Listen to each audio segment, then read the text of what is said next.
If you had advice to give to either a coach or an athletic trainer, like how do you know when it's too much for these athletes and when the athlete's either overtraining or has been in the game too much? Because a lot of times kids won't say if they're tired.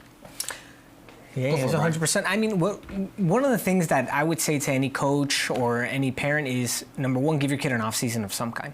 The second thing, how you monitor, because a kid will say that they're not necessarily tired, is make sure you watch them. So one of the things Felix talked about was doing a performance test and measuring it pre and post or weekly.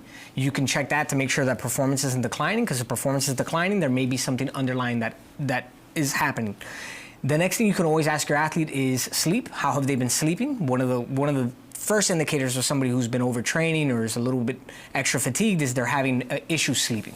So that's a second question you can ask. And then a final one is just how do they feel as soon as they walk in? You can ask them an RPE, which is rated perceived exertion on a 1 to 10. How do you feel today?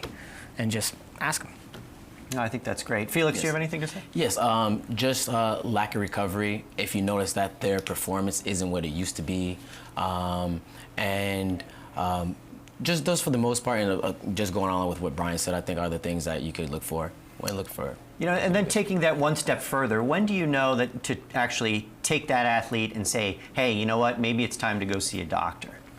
Oh, that's an easy one. That's when they have a clear injury to where they're, well, first off, you know they're injured because any movement that they make, they're uncomfortable. Right there, you're stopping and you're referring them out. So I'm referring them to you, to a physical therapist, to their primary, to then get referred to you, something like that.